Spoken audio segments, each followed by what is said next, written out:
उनको ऐसे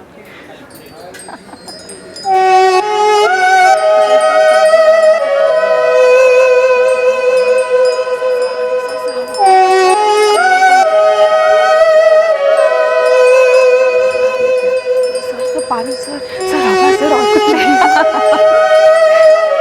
हम सर सिर्फ उसको देखते थे बस। रोज दिखता था नीता को? जी सर, रोज देखते थे। क्यों? सर हमारे कॉलेज में आती थी, दिखती थी तो देख लेते थे। हाँ, लेकिन तेरे कॉलेज में और लड़कियां भी तो आती होंगी जो दिखती होंगी। सिर्फ नीता को ही क्यों देखता था?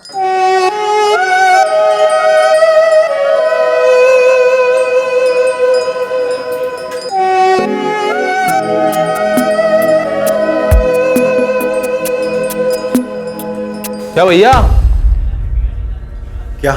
इतने भी क्रेजी नहीं होते लड़की के पीछे, किसी दिन बुरे गिरोगे। लाइक करते थे सर उसको, पसंद बस।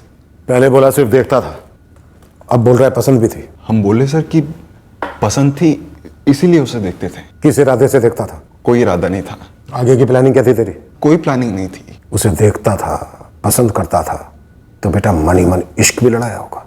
बस मन ही मन खुश हो लेते थे उसे देखकर, नहीं तो उसके सामने कभी हमारी जुबान से एक वर्ड भी नहीं निकला। हाँ, जुबान से तेरे एक वर्ड भी नहीं निकला, लेकिन तेरी बंदूक से 8-8 गोलियां निकल गई। तो मर्डर किया है तूने। देखो हमको मत मारो बहुआ, भगवान के लिए। अब ये गलत कर रहे हैं। हम सर किसी के मर्डर नहीं किए हैं सर। किए नहीं है, करवाए। राहुल चौधरी और उसके दादाजी मनोहर चौधरी का कत्ल करवाया तूने।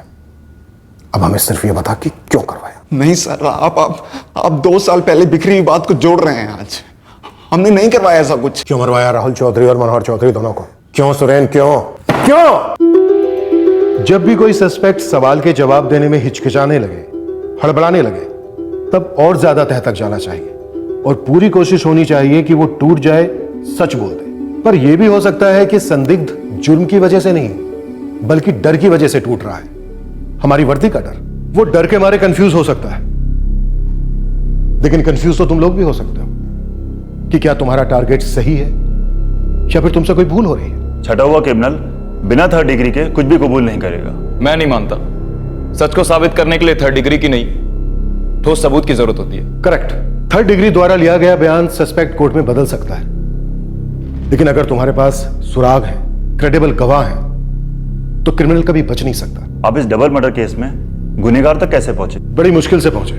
यह केस मेरे करियर के सबसे अजीबोगरीब केसेस में से एक था। इन्वेस्टिगेशन के दौरान जो हालात सामने आए, जो लोग सामने आए, सब के सब शक के दायरे में थे।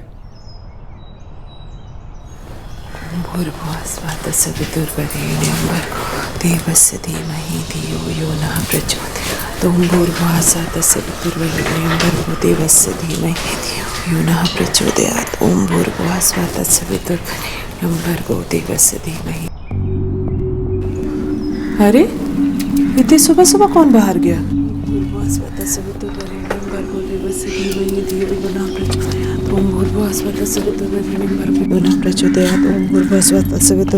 अबे तुम्हारे दादाजी कहीं टहलने गए हैं क्या? हमें नहीं पता मम्मी, क्या हुआ? अरे सुबह सुबह बाहर का दरवाजा खुला देखे, इसीलिए पूछ रहे हैं।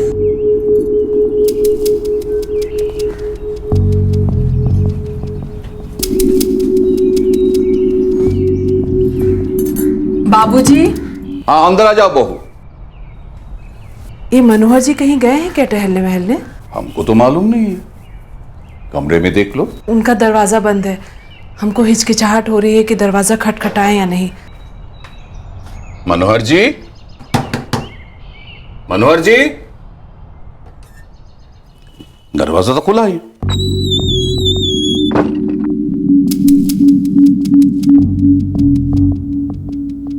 नमस्ते भाभी जी। नमस्ते भाई साहब। ये मनोहर जी और राहुल कहीं बाहर टहलने निकले हैं क्या? पता नहीं, हमको तो बताया नहीं। नहीं बाबूजी, हमसे भी कुछ नहीं बोले। बाबूजी हमने भी किसी को जाते हुए नहीं देखा, बस दरवाजा खुला था, वो भी हल्का सा। उनके जूते तो यही हैं और वो ऐसे दरवाजा खुला छोड़ के कभी बाहर नहीं जाएंगे। राकेश, जरा मनोहर जी को फोन लगा। हो सकता है कि वो राहुल को लेकर बाहर टहलने गए होंगे। जी।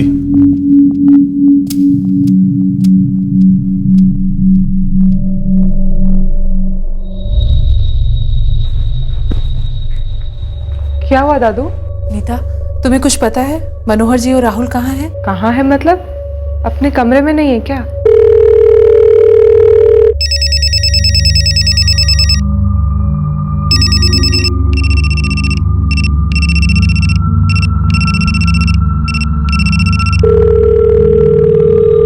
फोन बज तो रहा है लेकिन वो उठा नहीं रहे। दादू, मनोहर अंकल और राहुल का फोन तो कमरे में ही है। जूते भी इधर ही और फोन भी इधर ही है।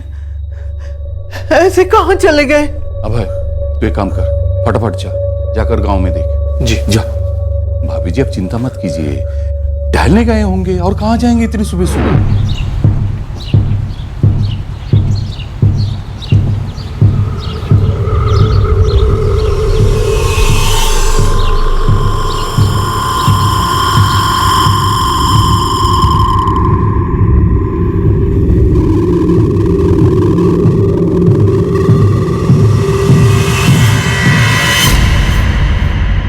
अरे क्या हो गया भैया? ये भीड़ भीड़ का लगा रखी है, हैं? अरे भाई देखो जरा, ये देखो कौन है दोनों, जानते हो इन दोनों को? हे भगवान, पहचानते हो इन्हें? ये तो मनोहर अंकल और उनका पोता राहुल है।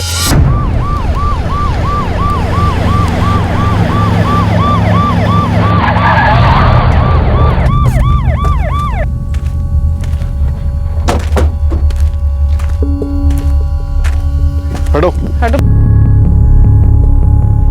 सर, हम तो कुछ समझ नहीं पा रहे हैं कि ये सब कैसे हो गया। सर, काफी दूर तक छाना, कहीं कोई जूते नहीं मिले। मैडम, इन दोनों के जूते तो घर में हैं। ये दोनों आपके घर से कब निकले, कैसे निकले, किसी को कुछ भी पता नहीं चला? नहीं सर, ये मनोहर जी की पत्नी राधा जी भी उसी कमरे में सोई थी जहां ये दोनों सोए थे, लेकिन उन तक को भनक नहीं लगा कि कब उठे कब बाहर निकले।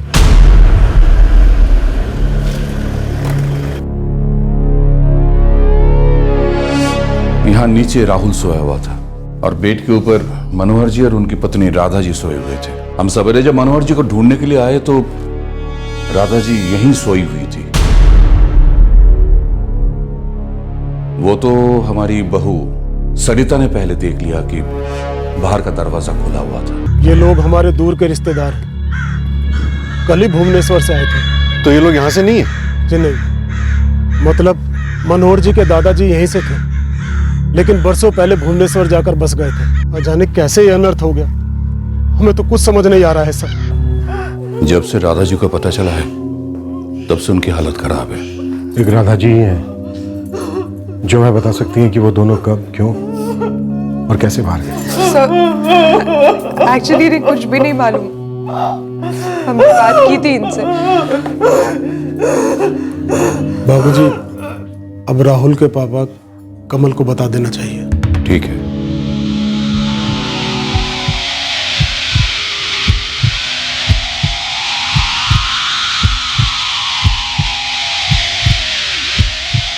अजीब बात है सर, दादा पोता घर से बाहर निकलते हैं और किसी को पता तक नहीं चला। और सर, लाशों के पैरों में जूते भी नहीं थे और दोनों के हाथ पीछे बंधे हुए थे। उन्हें जबरदस्ती ले जाया गया। सर, दोनों विक्टिम्स मनोहर चौधरी और राहुल चौधरी और दादी राधा चौधरी कल ही भुवनेश्वर से आए। हमें राधा चौधरी से जल्द बात करनी होगी। दूर के रिश्तेदार हैं। राकेश तो यही कह रहा था सर, दूर के रिश्तेदार हैं, ऐसे मिलने के लिए आए थे, कैजुअल विजिट। इतना भयंकर कांड और कैजुअल विजिट।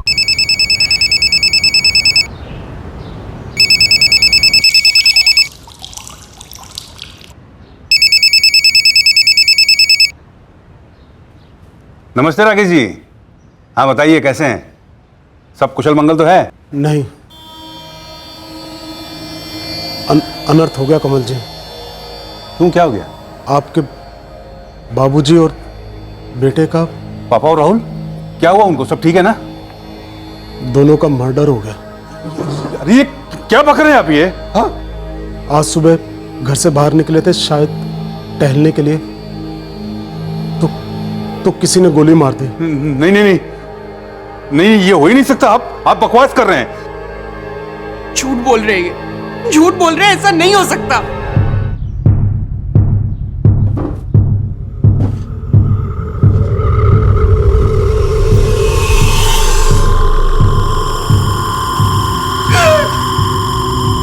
राधा जी, आपको हमसे बात करनी होगी।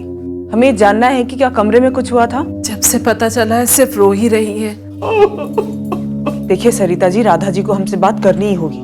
राधा जी, मनोहर जी और राहुल, सिर्फ यही तीनों लोग थे कमरे में, तो शायद कमरे में कुछ तो हुआ ही होगा।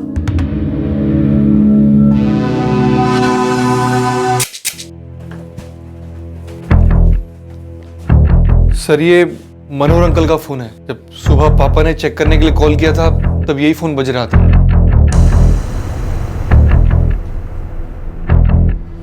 ये राहुल का फोन होगा। ये फोन कस्टडी में लो और इसे अनलॉक करने के लिए भेजो। जी सर। सर, बाबूजी कह रहे थे जब वो अंदर आए तो राधा जी वहां सोई थी उस तरफ। राहुल का बिस्तर यहाँ बिछाया गया था नीचे। हमने ही बिछाया था कल रात को। राहुल, बिस्तर नीचे बिछा दें तो चल जाएगा ना? हाँ हाँ चलेगा, हमको आदत है नीचे सोने की। बिना पैरों में कुछ पहने कोई मॉर्निंग वॉक के लिए कैसे जा सकता है? यही तो हम भी सोच रहे हैं। मनोहर जी अपनी फैमिली के साथ किस काम से आए थे यहाँ? सर, बताया तो था, हमारे दूर के रिश्तेदार हैं। बाबूजी को फोन कर कर बोले कि हम आ रहे हैं और आ गए। काम वगैरह के बारे में कुछ नहीं बोला हमें। कैसे आए थे? मतलब भुवनेश्वर से यहाँ कैसे पहुंचे? फ्लाइट, ट्रेन, बस, कार? ट्रेन से आए थे।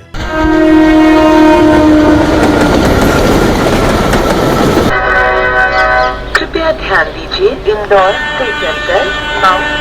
अरे भाई, सफर तो बहुत बढ़िया रहा। तुम बताओ, रिजनाथ जी कैसे हैं? बहुत अच्छे हैं बाबूजी। तुम्हारा कंस्ट्रक्शन का बिजनेस था ना? जी जी जी। वो कैसा चल रहा है? बस भोलेनाथ जी की कृपा और आप बुजुर्गों का आशीर्वाद है। बहुत अच्छा लगा आप लोग समय निकाल कर आए। आते कैसे नहीं, ऐसी बातें फोन पे थोड़ी होती हैं। खुद हम और अभय रांची स्टेशन गए थे उन्हें रिसीव करने, कल सुबह 20 तारीख को। उसके बाद सीधे घर आ गए। वो भुवनेश्वर से यहाँ आए और इस तरह से मारे गए। राकेश जी, कोई आपत्ति वाली बात? आपत्ति वाली बात भला हमें कैसे पता होगी? हम तो खुद परेशान हैं। वो हमारे मेहमान थे। किस वजह से आए थे यहाँ? जी, हमारे रिश्तेदार हैं, इसलिए आए थे। वो जो हॉल में सीढ़ियां हैं, छत की तरफ जाती? जी सर। दिखाओ जरा। सर, वो छत के रास्ते से तो बाहर गए ही नहीं। दरवाजा तो सामने वाला खुला था। हो सकता है छत के रास्ते से आए हो और वहीं से उनको लेकर गए। चलो। मैं पूछा था कि कोई आपत्ति वाली बात? हमने आपको बताया ना, कोई आपत्ति वाली बात नहीं थी। भुवनेश्वर से मनोहर जी का बेटा और बहू निकल गए हैं यहाँ के लिए? जी हाँ, हम फोन कर दिए, बुरी तरह हिल गए, बोले तुरंत निकल रहे हैं। Rakesh ji, are you sure? वो ऐसे ही आए थे, यूं ही कैजुअल विजिट? हमारी बात का यकीन काहे नहीं करते? हम कितनी बार कहें कि वो ऐसे ही आए थे। आइए सर।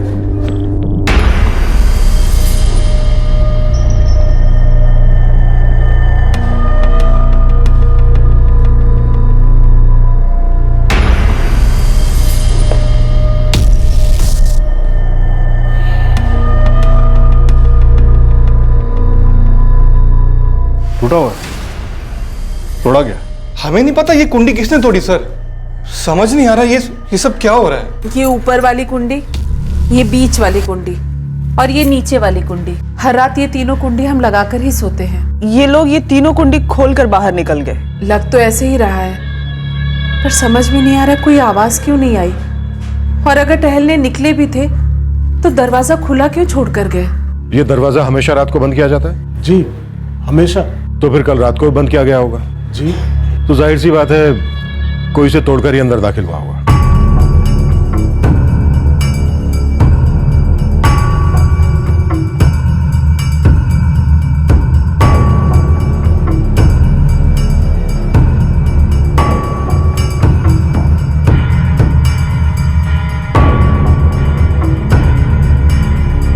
नीचे से ऊपर छत पर चढ़ के आना किसी के लिए भी काफी आसान है। लेकिन कोई ऐसे क्यों आएगा? यही सवाल तो हमारा भी है कि कोई ऐसा क्यों करेगा। कोई क्यों आपके घर आए 3 मेहमानों में से 2 को ऐसे ही मार देगा, जो कि भुवनेश्वर से बस एक ही दिन पहले आए, जिसमें आप कह रहे हैं कि वो बस ऐसे ही आए थे, यूं ही कैजुअल विजिट। और दोनों की लाशें बाहर मिलती हैं। मेन गेट खुला हुआ है और दोनों को गोली मार दी जाती है और उनके हाथ पीछे बंधे हुए।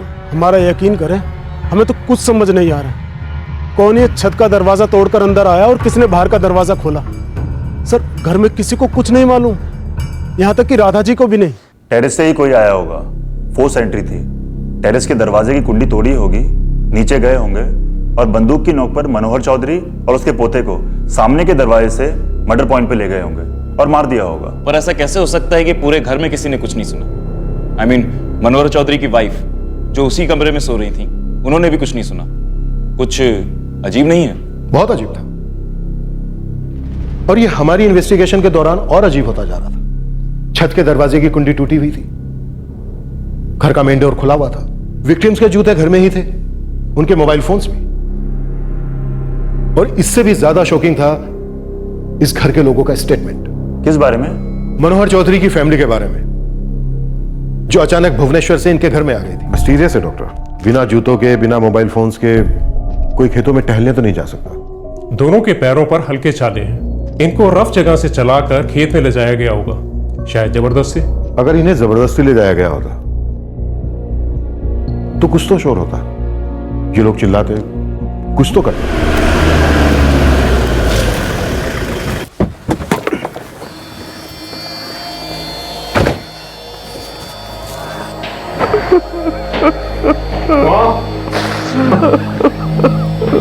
बेटा,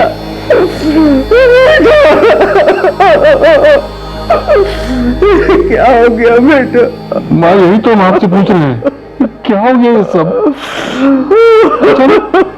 कैसे खत्म हो गया माँ सब ये? हम सब सोए थे विद्या बेटा, किसी ने चूं तक नहीं सुनी। मुझे मेरे राहुल को देखना है।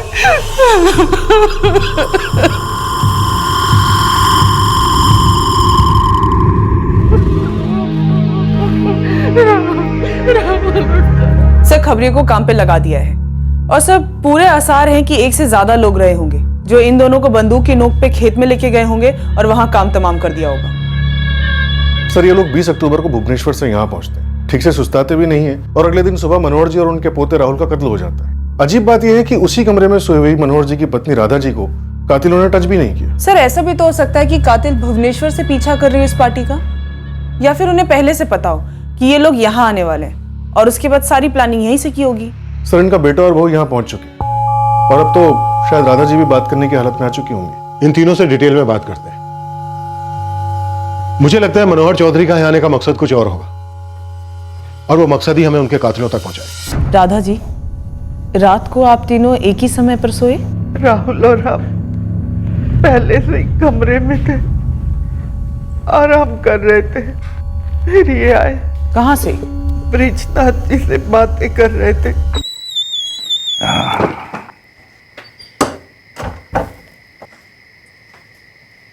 अरे अभी तक सोते नहीं तुम लोग? बहुत ही देर कर दिया आपने तो। अरे भाई, इतना दिन के बाद मुलाकात होगा तो गप सप भी तो होगा ना। दादू। हाँ बेटा।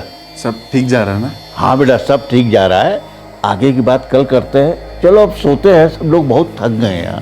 फिर जो आंख लगी और तब खुली जब सुबह ब्रिजनाथ जी ने आके उठाया, पूछा ये दोनों कहाँ गए।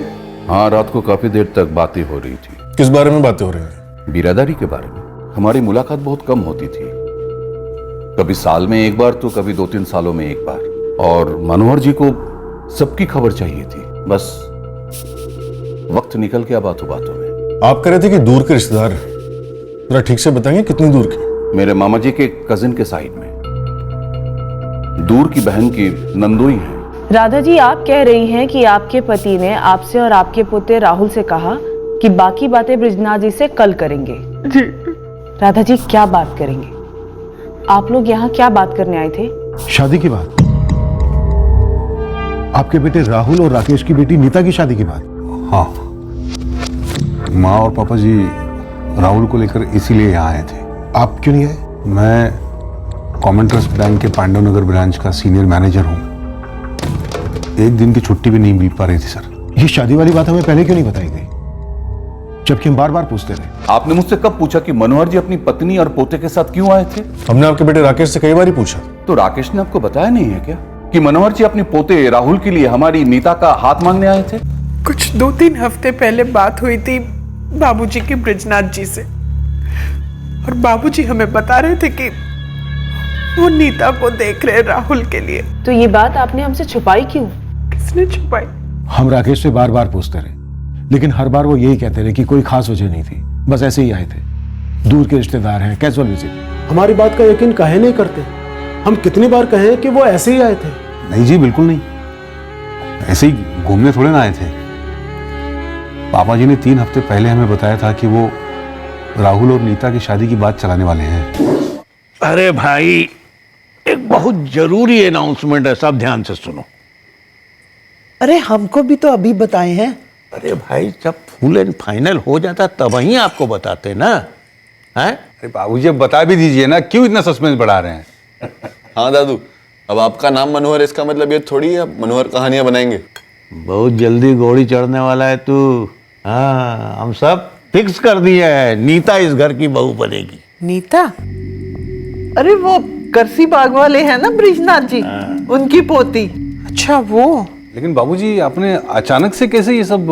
अचानक से कहाँ? अरे तुम उस दिन 3 तस्वीर लाए थे ना लड़कियों की, हैं? तो हम सोचे चौथी क्यों नहीं। इस लड़की से हम 1 साल पहले मिले थे लक्ष्मी के ब्याह में। बहुत सुशील है, बहुत घरेलू और ग्रेजुएट भी है, इसके लिए तो एकदम परफेक्ट। और सबसे बड़ी बात यह है कि ब्रिजनाथ जी भी इस प्रपोजल से बहुत खुश हैं। आप बताइए ब्रिजनाथ जी, आप कैसे हैं? कैसा चल रहा है आपका रिटायरमेंट वाला लाइफ? रिटायर तो हम सालों पहले हो गए, लेकिन फैक्ट्री वाले हमारा पीछा ही नहीं छोड़ते हैं।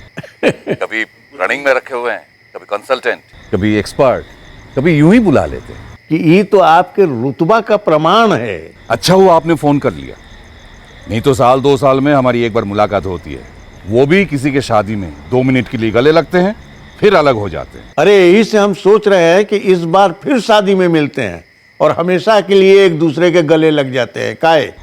अब कहना क्या चाहते हैं मनोहर जी? आपकी पुत्री नीता कैसी है? नीता बहुत बढ़िया है, ग्रेजुएशन कर ली है, आगे की पढ़ाई के लिए सोच रही है। लेकिन हमने भी कह दिया है, पढ़ लो लेकिन शादी भी कर लो। राकेश उसके लिए लड़का देख रहा है। लड़का ढूंढ रहे हैं? अरे बगल में छोरा और गांव में ढिंडोरा। हमारा पोता है ना राहुल। राहुल? हाँ भाई, हमारा पोता राहुल, वो भी ग्रेजुएशन कर चुका है, MBA का तैयारी कर रहा है। दोनों को मिलवा देते हैं। इनमें कोनो बुराई है का? नहीं नहीं, हमने कब कहा ऐसा? अरे तो फिर हम आपकी पोती नीता का हाथ अपने पोता राहुल के लिए मांग रहे हैं। ये बात तो हमारे दिमाग में आई नहीं। अच्छा हुआ आपने ये बात छेड़ दी है, इससे बढ़िया कुछ हो ही नहीं सकता है। और इस राहुल के बच्चे को तो हम अच्छी तरह से जानते हैं। ऐसा करते हैं, प्लान बनाते हैं दोनों को मिलवाने का। भाई, आप ही आओगे हमारे घर में, ये तो तय रहा। जमाना चाहे कितना भी मॉडर्न हो जाए, हम और आप हैं तो पुराने जमाने के ना। लड़के वाले ही आएंगे लड़की वाले के घर में। हाँ भाई, हम ही आएंगे पक्का। इस बार सादा सादा और अगला बारी धूम धड़ाका बैंड बाजा। बेटा कमल, 19 तारीख का टिकट बुक कराए हैं। अरे बाबूजी, 19 से 22 तो हमारी जोनल मीटिंग है बैंक की। बेटा खबर था हमको, इसीलिए सिर्फ 3 टिकट कराए। तुम्हारी माँ का, अपना और राहुल का। तुम और बहू बाद में आ जाना, समझे? और बेटा राहुल, तुम्हारा हिया कोई लव स्टोरी तो चालू नहीं है ना? नहीं दादू, लेकिन आप उस नीता से मेरी बात तभी पक्की करना जब हम दोनों मिल लें। मतलब एक दूसरे को पसंद आने चाहिए हम। जरूर पसंद आएंगे बेटा, ये हम गारंटी लेते हैं। पापा जी और माँ राहुल के साथ बात पक्की करने आए थे, और राकेश के मुंह से ये बात एक बार भी नहीं निकली। बड़ा अजीब है।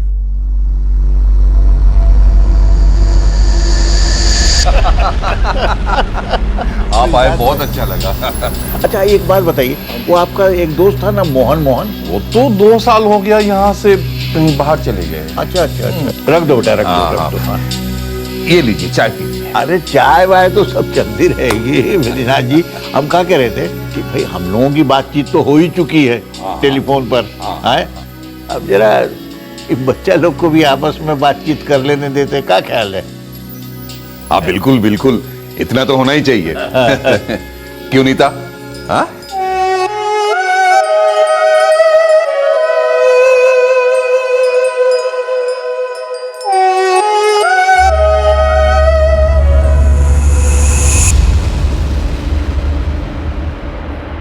वो तो कंस्ट्रक्शन साइट पर है, वो सुबह ही निकल गए रोज की तरह। अभय भी उनके साथ है साइट पर। आपके पति ने हमसे झूठ क्यों बोला? वो क्यों झूठ बोलने लगे? उन्होंने सही ही बोला होगा। जरूर आप लोगों ने कुछ गलत सुन लिया होगा। हमने तो कुछ गलत सुना नहीं, पर इस घर में कुछ ना कुछ गलत जरूर हुआ है। हम फिर से आपके पति से बात करेंगे, और इस बड़ी बारीकी से करेंगे।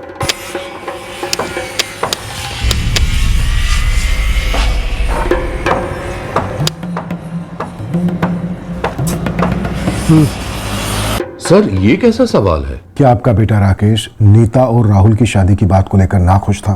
क्यों नाखुश होता? हम राकेश के पिता हैं, नीता के दादा।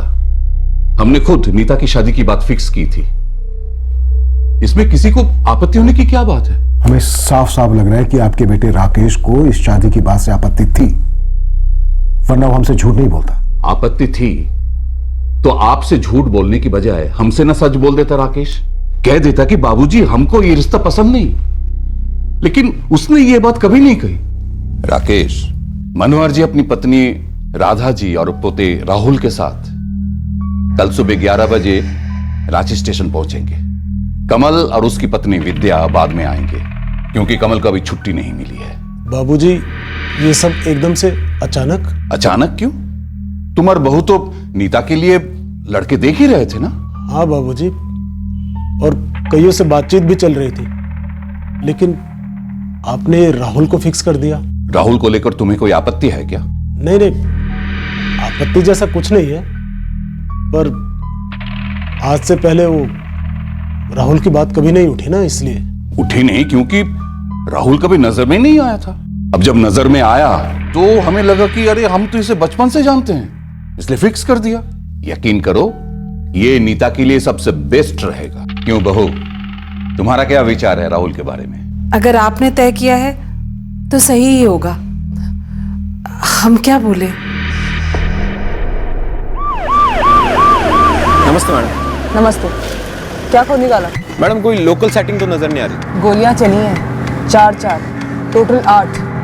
सेटिंग तो हुई है और तुझे नजर नहीं आ रही? मैडम, ऐसा है ना, ब्रिजनाथ जी कोई मामूली इंसान नहीं। रामधीर केमिकल्स जो आज इतनी बड़ी फैक्ट्री बनी, उसमें उनका सबसे बड़ा हाथ है। और ऊपर से वहाँ के वर्कर एसोसिएशन के अध्यक्ष भी काफ़ी चाहते हैं उनके, और काफ़ी रुतबा उनका, गांव में इज्जत भी है। और ऐसे बंदे के घर में आए मेहमानों को कोई मारने की हिम्मत क्यों करेगा? सारे गांव वाले तो ऐसे ही बोल रहे हैं। शायद गांव वालों को कुछ पता, पर डर के मारे सब चुप हैं। डरे हुए लग तो नहीं रहे। ब्रिजनाथ जी कोई दबंगी या बाहुबली तो है नहीं, और नहीं उनका किसी से 36 का आंकड़ा।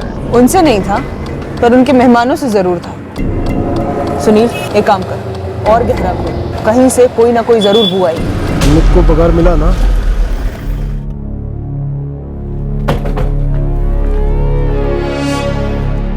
हाँ, शादी का बात हुआ था, लेकिन अब तक कुछ पक्का नहीं था। राकेश चौहान, तुम्हारी दलीलों की इमारत काफी कच्ची है। फिर बात घुमाओगे तो ढेर हो जाएगी। हम तुमसे बार बार एक ही सवाल पूछ रहे हैं और तुम वही जवाब दे रहे हो कि वो लोग यहाँ पर ऐसे ही आए थे मिलने के लिए, कैजुअल विजिट पर। हाँ, ऐसे ही आए थे बात करने, लेकिन कुछ पक्का नहीं हुआ था। पर वो आए थे ना बात पक्की करने। दोनों तरफ से रिश्ता तय होना था ना। उनका तुम्हारे घर पे आने का मकसद, तुम्हारा उनका खातिरदारी करने का मकसद, शादी पक्की करनी था ना। तो तुमने बार बार एक ही बात का जाप क्यों लगा के रखा है कि वो ऐसे ही आए थे मिलने के लिए, कैजुअल विजिट पर? हमारे लिए तो वो दूर के रिश्तेदार थे, रहने आए थे। शादी उदी का बात बाबूजी के साथ हुआ था, हमको कोई डिटेल मालूम नहीं। तो हम तो यही कहेंगे ना कि वो यूं ही आए थे। और तुम चालाक बनने की कोशिश कर रहे हो। तुम्हारी चोरी पकड़ी गई तो बातों को गोल गोल घुमा रहे हो, अपने खुद का मकसद छुपा रहे हो तुम। हमारा काहे का मकसद जी? आप लोग बात का बतंगड़ बना रहे हैं। हम का घर में अकेले थे जिसे ये शादी का खबर मिला था? बाबूजी सबको बताए थे, सरिता को, अभय को, नीता को, क्यों राहुल को चुने हैं। ये खबर सुनकर तो हम भी चौंक गए थे कि राहुल अचानक कहां से आ गया। हम तो नीता से बात भी किए थे इस बारे में। नहीं पापा, हमें इसके बारे में कुछ भी नहीं पता। दादू ने तुझसे पहले कुछ नहीं कहा था नीता? नहीं भैया, हमें अभी अभी पता चला है। ये तीनों लड़के बढ़िया थे, अच्छे घर थे। तूने इनमें से कोई पसंद नहीं किया? पापा, हमें हमारा लाइफ पार्टनर चुनना था, कोई बिंदी का पैकेट या दुपट्टा नहीं है ना। ये थोड़ा सा टाइम मांगा था आप लोगों से, लेकिन अगर उतनी देर में अब दादू ने ये राहुल वाला बॉम्ब फोड़ दिया तो अब हमसे क्यों सवाल कर रहे हैं? इसका मतलब तू राहुल से शादी के लिए राजी नहीं है? हमने ऐसा तो नहीं कहा। मतलब तू राजी है? भैया पापा, ये क्या आप लोगों ने सवाल लगा रखे? जिसने ये एक तरफा डिसीजन लिया उनसे जाकर पूछे ना, अब हमारी क्यों क्लास ले रहे हैं? पक्का तूने दादू से राहुल के बारे में कोई बात नहीं की? नहीं पापा, हम राहुल को जानते तक नहीं है। वो तो हमारे दिमागी रडार में भी नहीं आता है। तो फिर अचानक उसकी बात कहाँ से आ गई? आई डोंट नो, अब उनसे जाकर पूछे ना, हमसे क्यों पूछ रहे हैं? तो तुम खुश नहीं थे इस रिश्ते की बात से? राहुल से कुछ खास आपत्ति नहीं थी हमें, बस हर एक बाप की तरह हम भी अपनी बेटी के लिए टॉप का रिश्ता चाहते हैं, जो सेटल हो, अच्छा इंसान हो। 3 लड़कों की बात आई थी हमारे पास, पर जो हमारे दादू है ना, उन्होंने अपनी बात रख दी, तो बस रख दी। बस बात रखा था, पक्का नहीं हुआ था। और बात पक्का होने से पहले न लड़का रहा और न ही उसका दादा। हम आपका इशारा खूब समझ रहे हैं, आप हम पर उंगली उठा रहे हैं ना। आप ही ने मौका दिया है हमसे झूठ बोलकर। अगर हमें लड़का नापसंद भी होता ना, तो हम इतने नहीं पगला गए थे कि अपने घर आए मेहमानों को घर से दूर ले जाकर गोली मार देते। आप हम पर अपना समय बर्बाद कर रहे हैं। कहीं ऐसा तो नहीं कि मामला भुवनेश्वर से जुड़ा हो, जिसे यहाँ अंजाम दिया गया ताकि सबकी सुई हम पर उठे? एक तीर से 2 निशाने साधे गए। हम मेजबान थे, शादी की बात चल रही थी और हमारे ही घर में ये शर्मनाक कांड हो गया। बेटा कमल, माफी मांगू तो वो भी किस मुंह से? देखिए, हमने आपसे माफी मांगने के लिए नहीं कहा है, बस आपसे एक सवाल का जवाब मांगा है कि क्या आपके घर में इस रिश्ते को लेकर किसी के मन में कोई खटास, कोई आपत्ति या कोई रंजिश थी? कोई रंजिश नहीं थी। तो फिर किसने ऐसी दुश्मनी निभाई जो मेरे पापा जी को और मेरे इकलौते बेटे को इस तरह मार दिया यहाँ करसी बाग में?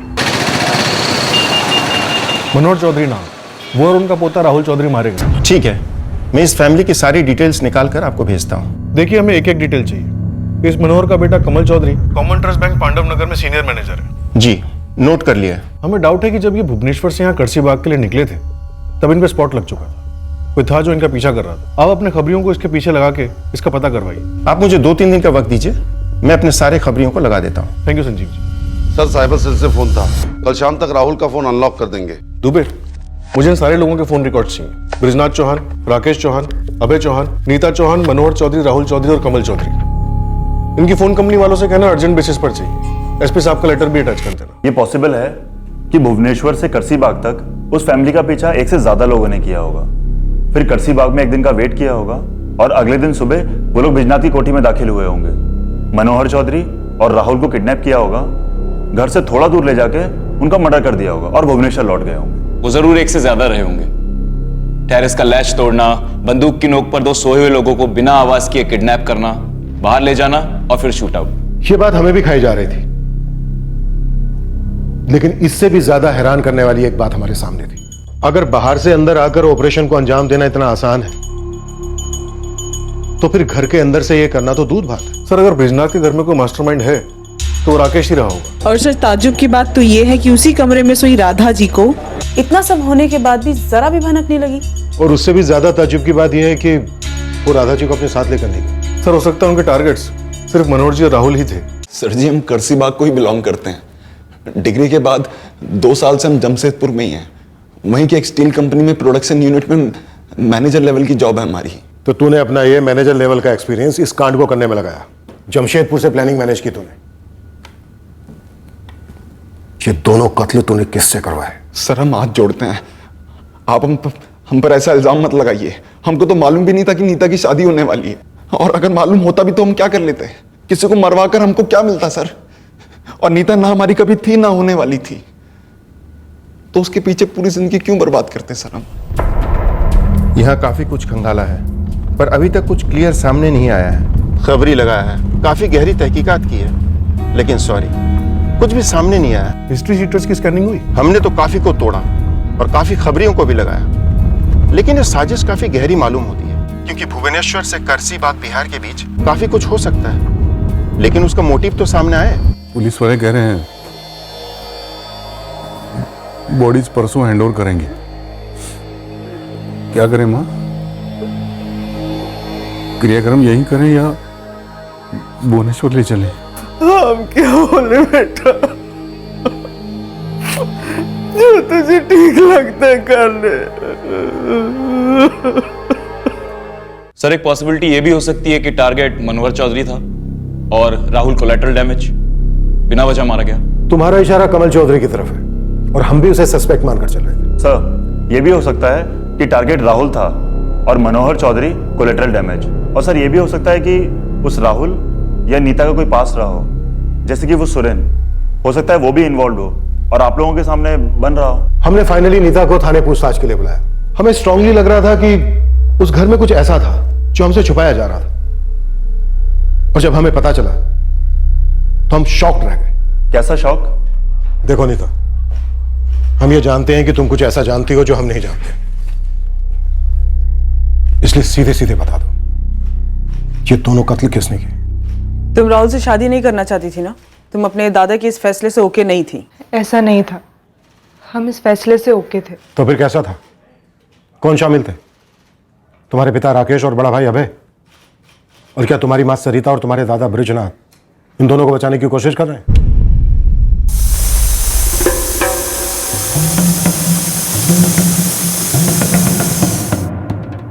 चलते हैं बाबूजी।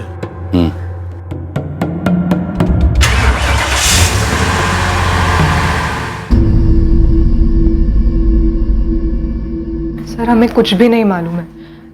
जब ये सब हुआ हम सो रहे थे अपने कमरे में। उसी कमरे में तुम्हारा बड़ा भाई अभय भी सोता है? जी। जब तुम उठी अभय कमरे में था या नहीं था? हम तो सबसे लास्ट उठे थे जब सब मेन रूम में थे। उस दिन जब मनोहर उनकी फैमिली आई, खाना वाना हुआ, तो तुम्हारी और राहुल की बातें हुई थी? जी सर, हुई थी। क्या बात हुई थी? फॉर्मल सी बातें हुई थी, एक दूसरे की पसंद नापसंद को लेकर, फ्यूचर प्लान्स वगैरह। वो तुम दोनों की पहली मुलाकात थी?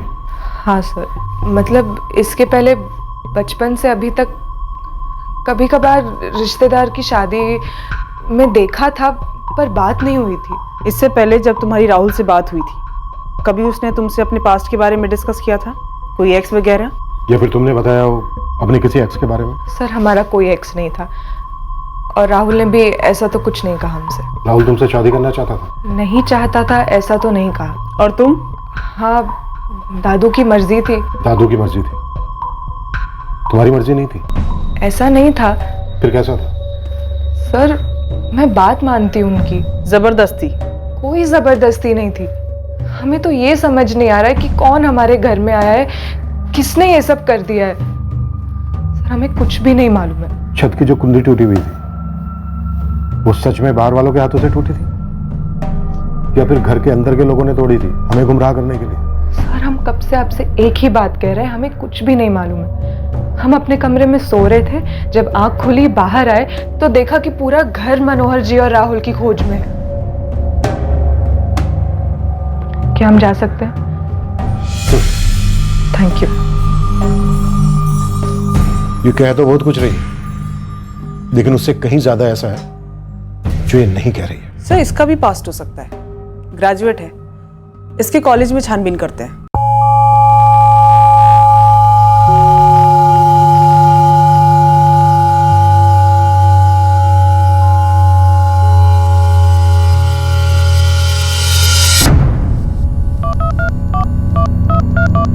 जी मुझे 1 साल के फोन रिकॉर्ड्स चाहिए। जी हाँ, 1 साल के, सुपर अर्जेंट है। मैं समझता हूं कि आपको डबल मेहनत करनी पड़ेगी, बल्कि मैं कहता हूं कि 4 गुना ज्यादा मेहनत करनी पड़ेगी, लेकिन मुझे पूरे 1 साल के फोन रिकॉर्ड्स चाहिए। सब पूरा का पूरा रूट? हाँ, पूरा का पूरा रूट, भुवनेश्वर से लेकर रांची तक, और रांची पहुंचने के बाद अभी और लोगों के फोन रिकॉर्ड स्कैन करने बाकी हैं। शुरुआत में राहुल के फोन रिकॉर्ड से की, और पता है चला कि बंदा पूरे रास्ते नीता के साथ टच में था। हाँ, बस स्टेशन पहुंचे, आकर मिलते हैं। ठीक है, जल्दी से आ जाओ, हम भी तुम्हारा वेट ही कर रहे हैं। इनफैक्ट तैयार हो रहे हैं फुल ऑन शर्मीली सी, सुशील सी नारी वाली एक्टिंग करने के लिए। हाँ, हम भी भोला भाला गुड बॉय बनने की एक्टिंग कर रहे हैं। चलो अब रखते हैं, ये लोग गाड़ी में बैठ गए। See you soon. I love you. Love you too baby. मतलब ये नीता भी झूठ बोल रही है। इन दोनों की पहली बार बात करसीबाग में हुई नहीं थी। सर, भुवनेश्वर से लेकर करसीबाग का सफर तो छोड़िए, ये लोग पिछले 1 साल से टच में, लगभग रोजाना बातें हो रही। मैंने नीता के फोन रिकॉर्ड्स भी चेक किए, इन लोगों का शायद कोई अफेयर चल रहा है। 2 लोगों के कत्ल की साजिश रची गई, 2 लोगों में होने वाली शादी की बात की साजिश रची गई। इन दोनों के बीच में कोई तीसरी साजिश की गई थी। हालांकि सिर्फ पहली साजिश सफल हुई, मनोहर चौधरी और उनके पोते राहुल चौधरी के कत्ल की साजिश। इसमें कोई डाउट नहीं कि ये साजिश नीता से होने वाले रिश्ते से कहीं ना कहीं जुड़ी हुई थी। लेकिन इससे एक और बात उठती है कि शायद चौधरी परिवार को करसीबाग बुलाने में ही अपने आप में एक साजिश हो। मतलब हो सकता है उनको कत्ल करने के इरादे से ही बुलाया गया हो। यहां एक साजिश नहीं थी, एक से ज्यादा थी। इस शादी की बात शुरू होने के पीछे भी एक साजिश थी और उसका एक छोटा सा छोर हमारे हाथ लग गया। बस हम उस छोर की बाल की खाल निकालने में लग गए। इन्वेस्टिगेशन अब नीता और राहुल पर केंद्रित हो गई थी और इस केस की तहकीकात में कई चौंका देने वाले मोड़ आने वाले थे। अब तक सबसे छुपे कई गड़े मुर्दे अपने आप दुनिया के सामने आने वाले थे। फिर भी इन्वेस्टिगेशन के लिए रास्ता आसान नहीं था। इस जुर्म की जड़ों तक पहुंचने में अभी काफी मेहनत बाकी थी। बल्कि पूरे इलाके और जिले में बहुत इज्जत से लिया जाता है। बस उस नाम को हल्का न होने देना।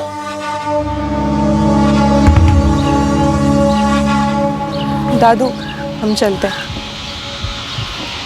नीता रुक, चल हम तुझे ड्रॉप कर देते हैं। नहीं भैया, हम चले जाएंगे। बोला ना, बैठ, चल।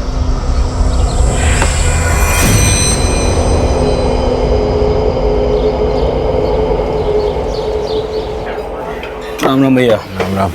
बोलो, क्या हाथ लगा? अभी सिर्फ छुआ है, हाथ लगाना बाकी है। छुआ, देखा, सूंगा, जो भी है बोलना यार। राम कुमार नाम है लड़के का। क्या भैया? क्या इतने भी क्रेजी नहीं होते लड़की के पीछे। ये राम कुमार नीता चौहान के साथ कॉलेज में पढ़ता था। मतलब लव स्टोरी? वही तो कह रहे थे हम आपसे कि सिर्फ छुआ है। पूरी हिस्ट्री आप इस राम कुमार से ही जान लीजिए। कहाँ मिलेगा ये राम कुमार? यहीं रांची में रहता है। मिलकर राम राम कराइए। झूठ? हमने कौन सा झूठ बोला है सर? सच जानकर सच ना बताना, वो भी झूठी होता है नीता।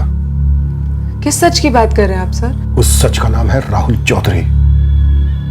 ये कोई पहली बार नहीं था जब तुम और राहुल मिल रहे थे। हाँ सर, तो हमने कहा तो था आपसे कि हम बचपन में रिश्तेदारों की शादियों में मिलते थे और फिर बड़े होने के बाद 1 साल पहले किसी दूसरे रिश्तेदार की शादी में मिले। नीता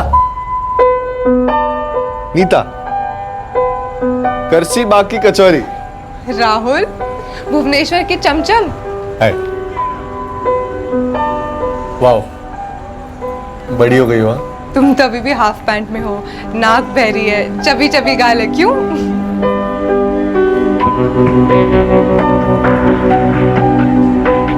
वैसे क्या कर रही हो आजकल? कॉलेज या? हाँ, फाइनल ईयर बीकॉम में हूँ। तुम? जॉब और एमबीए के एंट्रेंस की तैयारी एक साथ। बहुत अच्छी लग रही है।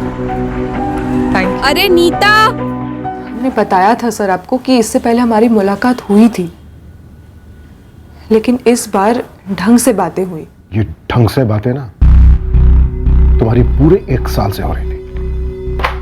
ये रहे तुम्हारे और राहुल के फोन रिकॉर्ड्स। राहुल चौधरी भुवनेश्वर से रांची तक के पूरे सफर के दौरान तुमसे बात कर रहा था। माजरा क्या है? ये जो 2 कत्ल हुए, हमें शक है कि किसी बाहर वाले ने घर के अंदर दाखिला लिया और हमें यह भी शक है कि उसे दाखिला किसी अंदर वाले ने दिया है। मैं समझी नहीं। राहुल चौधरी और तुम्हारी शादी की बात कोई अचानक से उठी बात तो थी नहीं, जो तुम लोग अभी तक बोलते आए हो। ऐसा क्यों बोला जा रहा है ये हम नहीं जानते। हम ये जरूर जानते हैं कि तुम ये जानती हो जो हमें बता नहीं रही हो।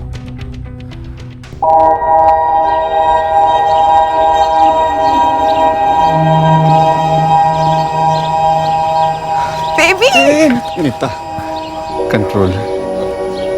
यहाँ किसी को पता नहीं लगना चाहिए कि हम एक दूसरे को पहले से जानते हैं हम। लेकिन अगर कोई अंधा भी हम दोनों को इस तरह देखेगा ना, तो बोलेगा कि हमारा कोई पास्ट है, हमारी केमिस्ट्री देखकर। केमिस्ट्री को गोली मारो। अगर यहाँ किसी ने हम दोनों को देख लिया ना, तो हमारा फ्यूचर हिस्ट्री बन जाएगा। बड़ी मुश्किल से मैनेज किया अब तक सब कुछ, तो एटलीस्ट हमारी शादी तक इस नाटक से पर्दा नहीं गिर सकता।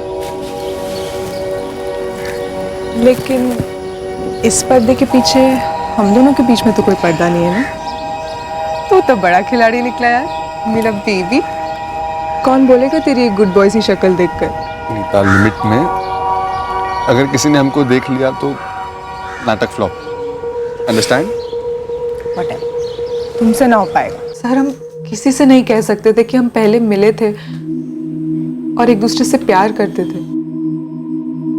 हम जब उस शादी में पहली बार मिले उसके बाद हम फिर से मिले थे और वहीं से एक दूसरे को पसंद करने लगे।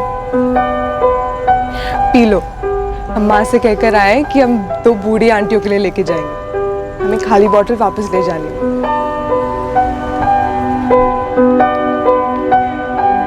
राहुल, ये तुम क्या कर रहे हो?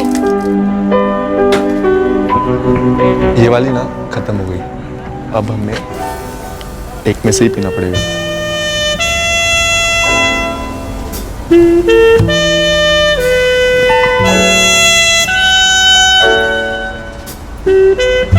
कल जा रहे हो? तुम अपने यहाँ जॉब पे रख लो, नहीं जाएंगे। फोन करोगे? तुम उठाओगी? अगर नहीं उठाया तो समझना कोई आसपास है, रेड सिग्नल, और जैसे ही ग्रीन सिग्नल होगा हम तुम्हें फोन करेंगे, खूब सारी बातें करेंगे। सिर्फ बातों से दिल भरेगा? अब हम तो भुवनेश्वर नहीं आ सकते, तो तुम आ जाया करो ना किसी बहाने। बहानों के ऑप्शन तो दो। MBA तुम करने वाले हो ना, तुम करो ना मैनेजमेंट, बहानों की। हम एक दूसरे से प्यार करने लगे, लेकिन इस बारे में किसी को बताने की सोच भी नहीं सकते थे। आगे की सोचना तो दूर की बात थी। तो तुम दोनों की शादी की ये बात अचानक से नहीं उठी थी, इसे प्रॉपर प्लान किया गया? अचानक हुआ ऐसा दिखाने के लिए प्लान किया था।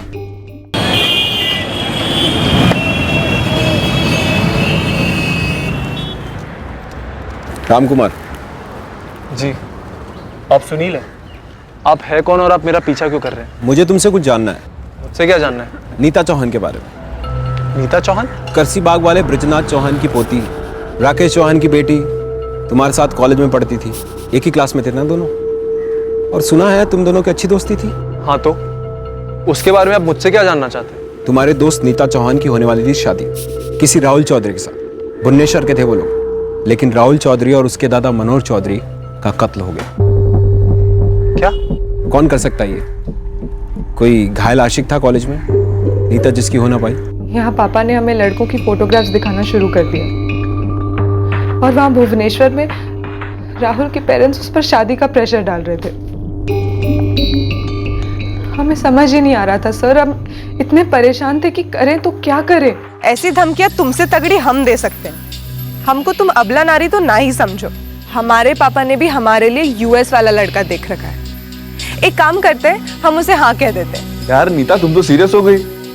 हम मजाक कर रहे थे। देखो, यहाँ पापा ने हमको भी 3-3 लड़कियां दिखा रखी हैं। तुम्हें लगता है हम तुमको छोड़ के किसी और लड़की के बारे में सोचेंगे? फिर आगे से ऐसी बात कभी मत करना, हमको रोना आ जाता है। अच्छा, चलो अब मुद्दे की बात पर आते हैं। तुमने कुछ सोचा? अगर हम घर पर कुछ भी कहेंगे ना, तो समझ लो दादू और पापा तो वॉर डिक्लेयर कर देंगे। तुमने कुछ सोचा? हमने तो काफी कुछ सोचा है, मगर हमारी रिश्तेदारी भी तो है। अगर हमने कुछ कहा और उन्होंने हमारा रिश्ता परमानेंटली कैंसिल कर दिया तो? उन्हें जो करना है वो करे, लेकिन एक बात याद रखना, अगर हमारी शादी तुमसे नहीं हुई ना राहुल, हम सच कह रहे हैं, हम मर जाएंगे। ये क्या मरने वरने की बात लगा रखी है? अच्छा, हम कुछ सोचते हैं। राहुल ने पूरा प्लान बनाया था और सब कुछ सही जा रहा था, सब ठीक से हो रहा था। 1 साल, पूरा 1 साल से? हाँ दादू। अरे मंजू के बिटिया लक्ष्मी के शादी में पिछला साल गए थे ना, उसके बाद तो करसी बाग जाना हुआ ही नहीं। दादू फोन पे बात करते थे, वीडियो चैट करते थे। ना नीता के घर वालों को इसका पता चला और ना यहाँ। बाप बेटा, आप हमको दाद दे रहे हो कि हमारी फिरकी ले रहे हो? अरे फिरकी का, हमारी तो धज्जियां उड़ जाएंगी जब ब्रिजनाथ जी को पता चलेगा कि हमारा पोता राहुल उनकी पोती को दिल दे बैठा है। वो भी हमसे प्यार करती है, बहुत प्यार करती है हमसे। ब्रिजनाथ जी और उसके घर वाले नहीं ना मानेंगे, ऊपर से हमारी रिश्तेदारी, समझ रहे हो ना प्रॉब्लम? हमें प्रॉब्लम सुनने नहीं है, प्रॉब्लम का सलूशन जानने हैं। तुम चाहते क्या हो? हमारी लाइफ बचा लो। यहाँ मम्मी पापा हमारी सेटिंग किसी पूजा नाम की लड़की के साथ करा रहे हैं, वहाँ उस नीता का बाप उसकी फील्डिंग किसी US वाले लड़के के साथ करा रहा है। ये बाप बाप क्या लगा रखा है? तेरा रिश्ता पक्का हो गया तो तेरा होने वाला ससुर है वो। लेकिन आप कुछ कीजिए, हमारी लाइफ आपके हाथ में। पर बात चलाने से पहले क्या करें? हम नीता को तो जानते तक नहीं है। आप जानो ना जानो, हम नीता को बहुत अच्छी तरह से जानते हैं, बहुत प्यार करते हैं हम एक दूसरे से। देखो, आपको उसकी फोटो दिखाता हूँ। अच्छी है तेरी पसंद। और अब जमेगी जोड़ी। सोचते हैं क्या करना चाहिए। नहीं दादू, सोचने का टाइम ही नहीं है। आप जल्दी से फोन उठाइए, लगाइए विजनाथ जी को फोन। फोन तो हम कर देंगे, लेकिन बोलेंगे का, कुछ सीन तो बनाना पड़ेगा ना। तो बनाते हैं सीन। आप पहले तो ऐसे ही हाय लोग कुछ भी इधर उधर की बातें कर देना, हालचाल पूछ लेना, फिर सीधा नीता का टॉपिक निकाल लीजिए। अचानक से कह दीजिए कि आपके मन में ख्याल आया कि राहुल और नीता की जोड़ी कैसी रहेगी। राहुल के दादा दादी हमारे घर भी आ गए थे और फिर पता नहीं अचानक ये सब क्या हो गया। तो तुमने और राहुल ने अपना किरदार निभाया और राहुल के दादाजी ने इसमें मदद की। इस प्लान को एक ऐसा रंग दिया गया मानो दो बुजुर्गों के बीच अचानक से हुई बातों बातों में बन गया। जी। तो क्या तुम्हारी फैमिली में पहले से किसी को इस बात की भनक लग गई थी? पक्का तूने दादू से राहुल के बारे में कोई बात नहीं की? दादू ने तुझसे पहले कुछ नहीं कहा था नीता? जहाँ तक हमें मालूम है, हमें राहुल और उसके दादू के अलावा तो किसी को इस प्लान के बारे में नहीं पता था। ये मानना मुश्किल है नीता, क्योंकि अगली ही सुबह राहुल और उसके दादाजी की इतनी भयंकर और अजीब तरीके से हत्या कर दी गई। देखो नीता, डरो मत कि हत्यारे तुम्हारे पापा और तुम्हारा बड़ा भाई अभय है। जी नहीं सर, प्लीज सर, मुझे कुछ नहीं मालूम है। क्या ऐसा हो सकता है कि जहां एक तरफ नीता, राहुल और मनोहर वाली साजिश चल रही थी, ठीक उसी वक्त दूसरी तरफ कोई और साजिश रची जा रही हो सकता है राहुल और मनोहर को करसीबाग बुलाकर उनको मारने का प्लान हो। अगर दूसरी साजिश पे फोकस करें तो इस मर्डर के प्लान के पीछे नीता का बाप राकेश, भाई अभय और दादा ब्रिजनाथ भी शामिल हो सकता है। भाई आप ही आओगे हमारे घर में, ये तो तय रहा। ब्रिजनाथ भी हमारी सस्पेक्ट लिस्ट में था। हमने किसी भी एंगल को नहीं छोड़ा। नीता और राहुल के पहले लव इंटरेस्ट को भी टटोला, तब जाकर ये सुरेंद्र सामने आया। मैडम, बंदे का नाम सुरेंद्र श्रीवास्तव है, फिलहाल जमशेदपुर में। कॉलेज की प्रेम कहानी है? ऐसा नीता के क्लासमेट राम कुमार ने बताया। सुरेंद्र लट्टू था उस पर और 2 साल सीनियर था कॉलेज में। और नीता? मैडम, नीता का पता नहीं राम को, लेकिन राम बता रहा था कि सुरेंद्र काफी सीरियस था उसको लेके। वो होता ना मैडम, पागलों वाला प्यार। पागल वाला प्यार तो था सर, लेकिन इतना पागल भी नहीं सर कि हम कुछ कर लेते। देखिए सर, आप जमशेदपुर से हमको उठा के लेके आए हैं यहाँ पर। हमने खुद कबूल किया है ना कि हम उससे प्यार करते थे। तो ये हम पर कोई मेहरबानी नहीं की तूने? सर जी, नीता के दादा ब्रिजनाथ चौहान काफी पावरफुल आदमी हैं और हमारी हिम्मत नहीं थी कि हम उनके सामने जाकर कुछ कह सकें, इसलिए हमने अपना सारा लव, सारा जोश सब दबा लिया था अंदर। और 2 मर्डर करने के लिए सारा जोश बाहर आ गया। ऐसा मत कहिए सर, हमने अपनी लाइफ में कभी किसी इंसान को थप्पड़ तक नहीं मारा और नीता को लेकर जो भी था हमारे दिल में, वो बस हमने अपने दिल तक रखा। किसी को कुछ बोला भी नहीं हमने। बेटा, अगर कभी किसी को कुछ बोला नहीं होता ना, तो इस वक्त यहां हमारे सामने तू बैठा नहीं होता। हाँ, मतलब हमने बस अपने कुछ दोस्तों को बताया था इस उम्मीद में ताकि वो नीता को जाके हमारी फीलिंग्स बता दें और हमें पता चल जाए कि उसके मन में हमारे लिए है कि या नहीं। अगर उसके मन में भी कुछ हो तो तेरी लॉटरी लग सके, जो लॉटरी तूने अब लगाने की प्लानिंग की, राहुल और उसके दादा मनोहर जी को मारकर। ये रास्ते सब हम पीछे छोड़ चुके हैं। नीता को लेकर जो भी था हमारे दिल में, उसकी यादें, सब कुछ। हमारी कॉलेज का सुरेंद्र श्रीवास्तव, वो हमारा सीनियर, हमारे पीछे पड़ा था। हाँ, अब जमशेदपुर में जॉब करता है। सॉरी मैडम, हमें तो इसके बारे में पता तक नहीं था। और जब वो खुद कह रहा है कि एक तरफा था, तो आप हमसे क्यों पूछ रहे हो? वो कह रहा है एक तरफा था, तुम्हारी तरफ से क्या था? हमें तो उसका फेस तक याद नहीं, और वैसे भी हमें राहुल के अलावा और कोई दिखता ही नहीं था। ये सवाल आप हमसे कर रहे हैं? हाँ, जवाब दो। यही सवाल तो हम भी आपसे पूछ सकते हैं, क्योंकि आप ही रखे थे ना सबसे पहले राहुल का नाम। एक मिनट, कहीं ऐसा तो नहीं कि आपको नीता और राहुल के बारे में पहले से पता चल गया था और आप ही ने गुस्से में आकर। पापा जी रुक अबे। बाबूजी माफ कीजिएगा जो हम इतना जोर दे रहे हैं, लेकिन पहले आपको हमारे सवाल का जवाब देना होगा। अगर आपको पता चल जाता कि नीता और राहुल का पूरे 1 साल से हमारी पीठ पीछे कुछ चल रहा है, तो आपको गुस्सा नहीं आता? आप क्या रवैया अपनाते ये चौधरी परिवार के खिलाफ? पगला गई हो क्या तुम? अपने पापा, दादू, भाई और हम पर भी शक कर रही हो? मम्मी, हमें कुछ समझ नहीं आ रहा है। बहुत प्यार करते थे हम राहुल से, और अब हमें गिल्टी फील हो रहा है कि हमारी वजह से वो मारा गया। दुख तो हमको भी है, इस बात का कि ये सब तुम्हारे और राहुल के बीच में रचा गया। और जब ये सब हुआ तो मारा गया वो, उसके दादाजी मारे गए और कटघरे में हम खड़े हैं। हम चाहते थे कि नीता का शादी यूएस वाले लड़के अभिषेक के साथ हो जाए, क्योंकि वो हमें पसंद था और है। लेकिन जब से आप राहुल के बारे में बात किए ना, तो हम अपना मन बदल दिए। आप चाहें तो अभय से पूछ लीजिए, हम उससे कहे थे कि नहीं। हाँ दादू, पापा जी ने हमसे ये बात कही थी। देख, जो होना था सो हो गया। कल दोनों सब कमल के हवाले करने वाले हैं। हमने कमल से कहा है कि अंतिम संस्कार यहीं कर लो, करसी बाग में। हम तो पहले दिन से कह रहे हैं कि पुलिस खामा खाम पर शक करे, घर में सबूत खोज रही है। कहीं ऐसा तो नहीं कि ये सारा मर्डर का प्लानिंग वहां भुवनेश्वर में रचा गया हो, और जो हत्यारा है उसने सोचा होगा कि एक तीर से दो निशाने लग जाएंगे, वो मारे भी जाएंगे और पूरा शक हमारे परिवार पर आएगा। 19 तारीख का टिकट बुक कराए हैं। अरे बाबूजी, 19?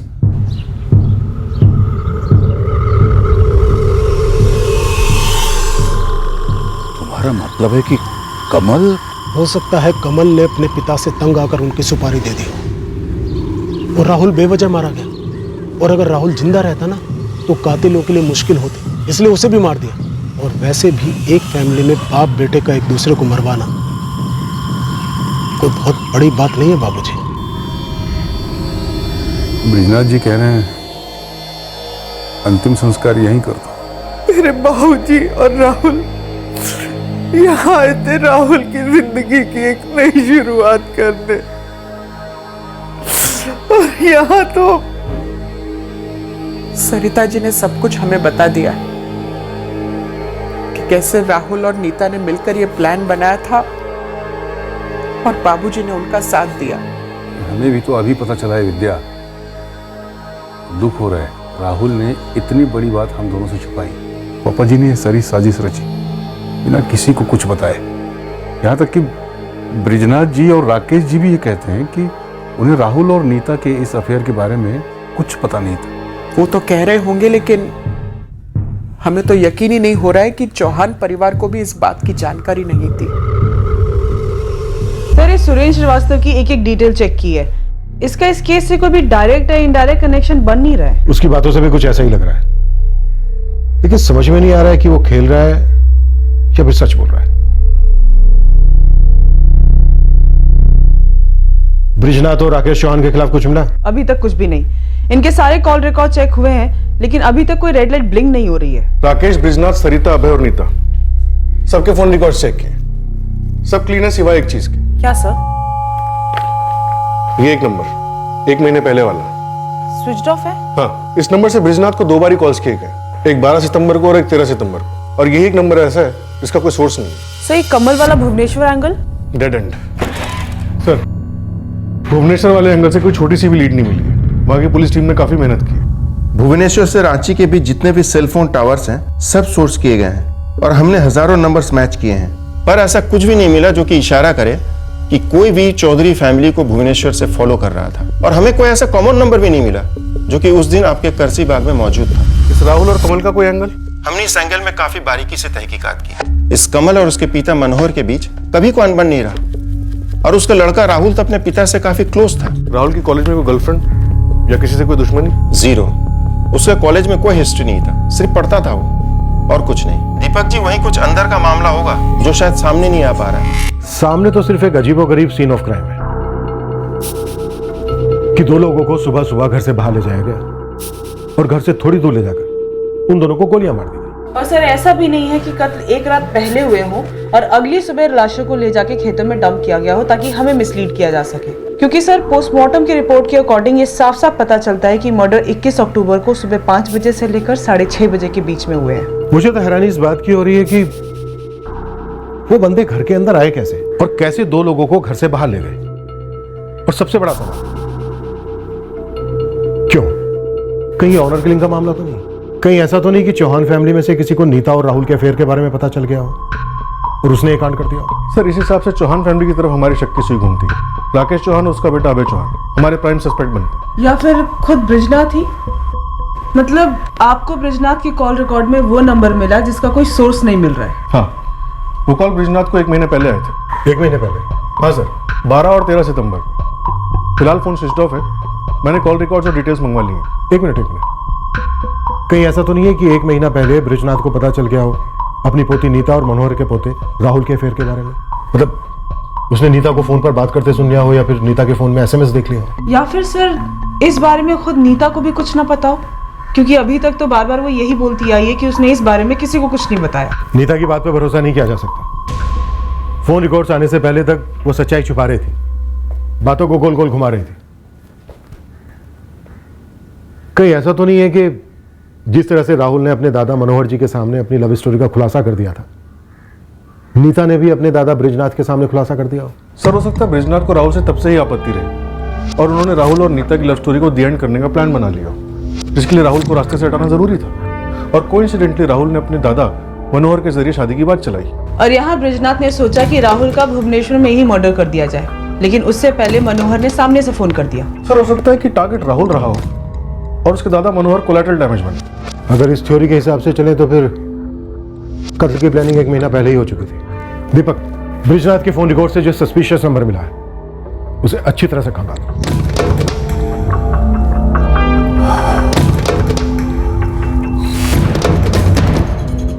बेटा, होनी को कोई नहीं टाल सकता, और ये होनी किसी के हाथ में भी नहीं है। जो हुआ है वो नहीं होना चाहिए था, और जो हो गया है उसे उभरना भी बहुत जरूरी है, और समय के साथ साथ घाव भी भर जाता है। देख बेटा, जिंदगी बहुत बड़ी है और तुझे भी समय के साथ साथ आगे बढ़ना होगा। मैं तुझे एक बात कहना चाहता हूं बेटा, तेरे पापा ने जो लड़का देखा है ना तेरे लिए, अभिषेक, यूएसए वाला, वो बहुत अच्छा लड़का है। इतनी जल्दी सोचने की कोई जरूरत नहीं है, लेकिन जल्दी सोचेंगे तो ये घाव जल्दी भर जाएंगे।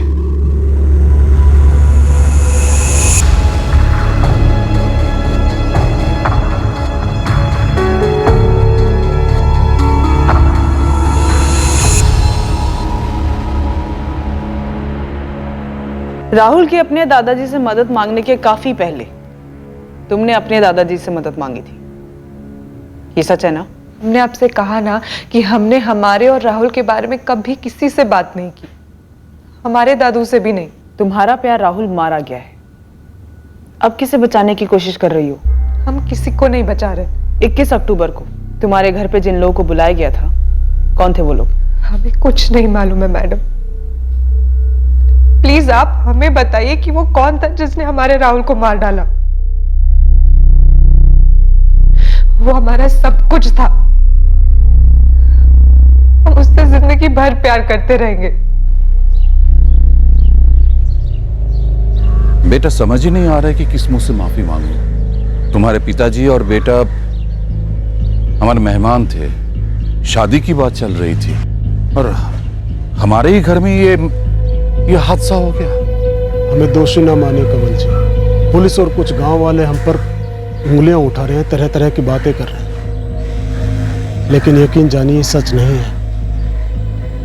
जितना दुख आपको है उतना ही खेद हमें भी है।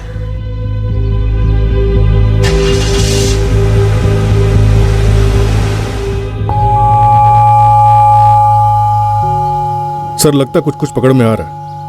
ये जो कॉल आया था ब्रिजनाथ को, उस नंबर की क्रिमिनल हिस्ट्री है। 21 अक्टूबर कत्ल वाले दिन इस नंबर की लोकेशन करसीबाग थी। 21 अक्टूबर को ये नंबर स्विच ऑफ हुआ था। उससे पहले ये नंबर 3 महीने तक चला था। किसी फर्जी पंकज सिन्हा के नाम पे रजिस्टर्ड है। इस नंबर के कॉल रिकॉर्ड्स क्या कहते हैं? सर इस नंबर से कई नंबर्स पे कॉल किए गए, सारे स्विच ऑफ। एक नंबर 1 हफ्ते पहले तक चालू था, किसी विराम दास के नाम पर, हिस्ट्री शीटर है। फिलहाल बोकारो सिटी जेल में चोरी की सजा काट रहा है। इस ब्रिजनाथ की काफी पहुंच है इलाके में? हाँ सर, इसके इर्द गिर्द काफी छोटे बड़े लोग मौजूद रहते हैं प्रोटेक्शन के लिए।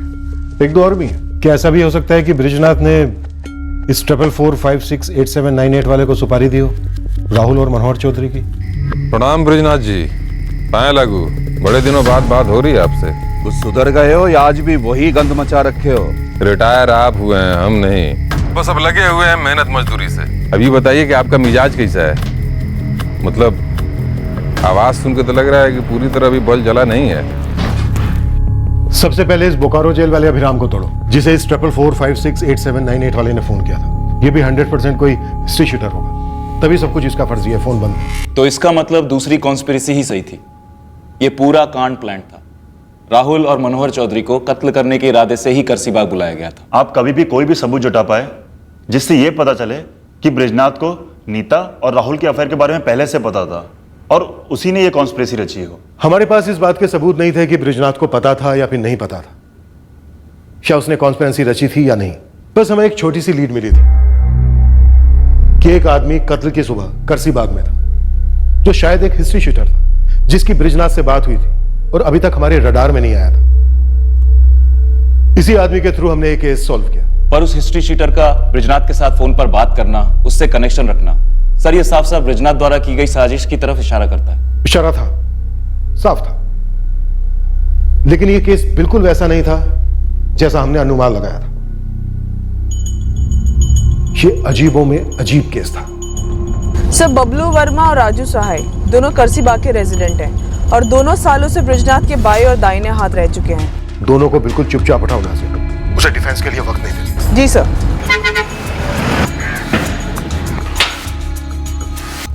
अभिराम चल उठ। कौन से वकील का दिल आ गया हम पर जो हमारा जमानत करवा रहे हैं?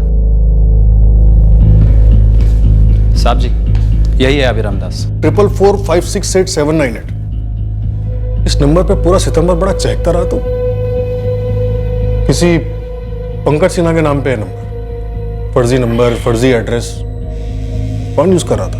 नाम बता दो तो जमानत करा दोगे हमारे साहब? देख बे, मैं शुरुआत तेरे अंदर डंडा घुसेड़ के कर सकता था, अभी भी कर सकता हूं, कभी भी कर सकता हूं। मेरे साथ ये सौदेबाजी मत कर। आप तो बेमतलब में ही गरमा गए साहब। थोड़ा तुक्का बिड़ा रहा था, सोचा लॉटरी लग जाए। बबन नाम है उसका। कौन है बब्बन? विजय यादव। असली नाम है बब्बन का, बिहार साइड का है। रांची में हम दोनों साथ में काम करते थे कभी कभी। एक काम था सितंबर में, बस साला मैं पकड़ा गया दूसरे केस में, काम हुआ ही नहीं। 21 अक्टूबर को ये विजय यादव और बब्बन करसीबाग गया था। गया होगा साहब। क्या करने? उद्घाटन करने, और क्या। एक नया मुर्दाघर खुलने वाला है, वहां का उद्घाटन करेगा पहला मेहमान बन के। हमेशा के लिए जमानत मिल जाएगी तुझे। हमारे यहाँ उद्घाटन ये टपकाना, किसी को उठवाना, इसको कहते हैं। सुपारी, रंगदारी, ये सब उद्घाटन ही तो है। ये बब्बन सुपारी उठाता है। अब मेरी तो पूरी की पूरी कर्म कुंडली निकाल चुके हो। अब थोड़ा प्यारे साले बब्बन को भी दिखा दो, काफी मसाला मिलेगा आपको। इसके साथीदार कौन कौन थे? हम तो नहीं थे साहब, हम तो बेमतलब में यहाँ पर सद रहे हैं। अभी कहाँ मिलेगा बब्बन? बब्बन उर्फ विजय यादव हिस्ट्री शीटर है। इसकी बृजनाथ से फोन पर बात हुई थी। 21 अक्टूबर को ये करसीबाग में था। सर मैं इस बब्बन की हिस्ट्री निकालती हूँ। रंगदारी और सुपारी वाला है तो 1 घंटे में इसकी सारी कुंडली हमारे हाथ में होगी। ट्रैकिंग पे डालो इसे, ये हमारा सॉलिड लीड हो सकता है।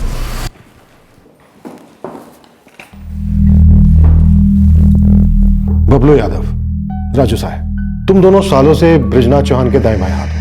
हम उनके लिए काम करते हैं सर जी। उन्होंने हमारे सर पर अपना हाथ रखकर हमें ऊंचा उठाया है साहब। भले आदमी है बृजनाथ जी। कितने भले आदमी?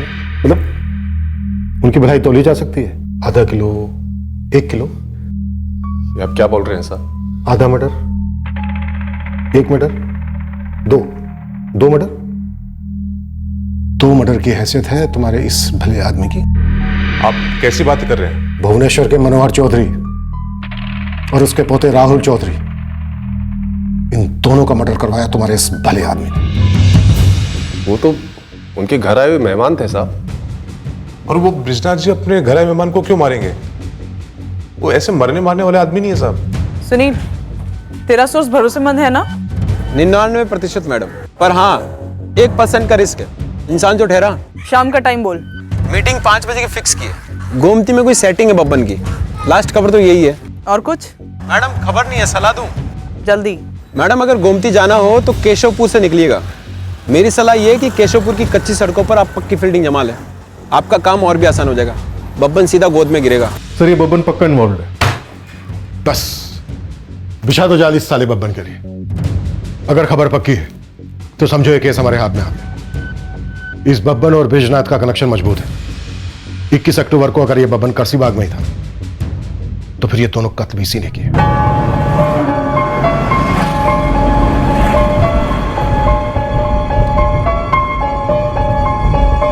क्या बात कर रहे हो? अच्छा, क्या हुआ पापा? बब्बन का नाम सामने आया। क्या?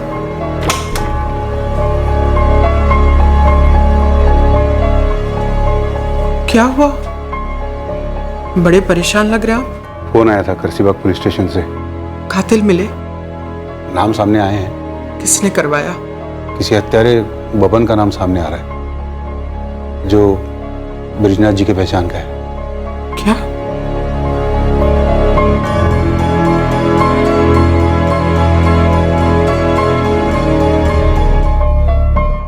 हमने तो वही कहा जो हमें मालूम था, लेकिन साहब हमारा यकीन ही नहीं कर रहे थे। वो बार बार कह रहे थे कि तुम्हारे मालिक ब्रिजनाथ जी की बात हुई है बब्बन से। मैडम मेरा टिप डबल कर दीजिए और मॉडल नंबर गाड़ी नंबर लिखिए। बब्बन भैया की बारात आपके पास 15 मिनट में पहुंच जाएगी। जल्दी गाड़ी नंबर दो।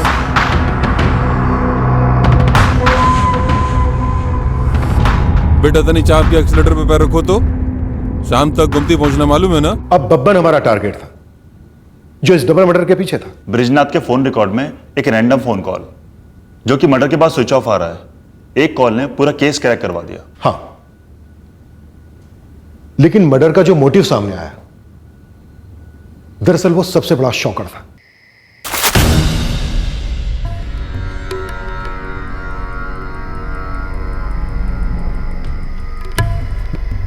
सुनो, चुपचाप अंदर जाना है, बिना हो हल्ला किए उसको लेके आना है। कैसे करोगे? गमछा से मुंह में ऐसे डाल देंगे, बांध देंगे तो आवाज नहीं आएगा। बढ़िया। और क्या, ये दोनों हाथ को ना ऐसे पीठ पीछे करके और ये रस्सी से पूरा एकदम कस के बांध। कहाँ लाना है पता है ना? हाँ भैया जी बताए तो थे, वही। चुप, बिल्ली की तरह ऊपर चढ़ना, एकदम दबे पाओ, समझे? चल चल चल चल चल।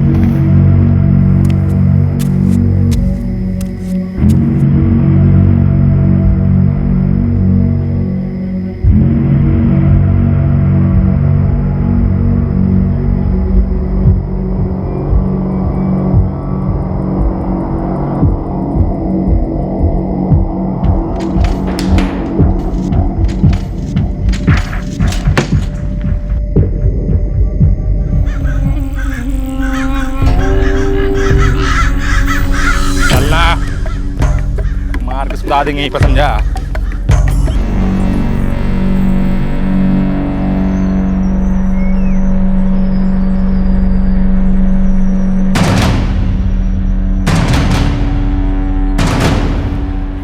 सर गाड़ी आ गई। ठीक है, पोजीशन ले लो और अगर नहीं रुके तो टायर पे फायर करना।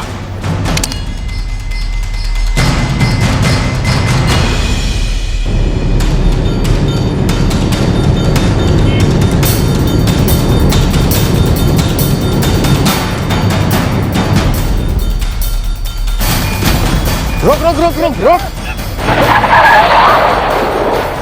काहे रोक रहे? अब इन्हें तो चाय पिए थे साला।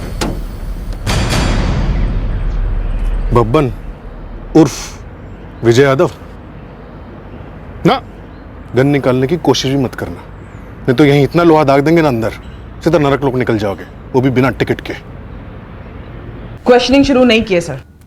ब्रिजनाथ ऑन द वे, पहुंचने वाले होंगे। अब ये बब्बन जो बोलेगा वो तय करेगा कि ब्रिजनाथ के दाएं और बाएं हाथ बबलू और राजू कितना सच बोल रहे हैं और कितना झूठ।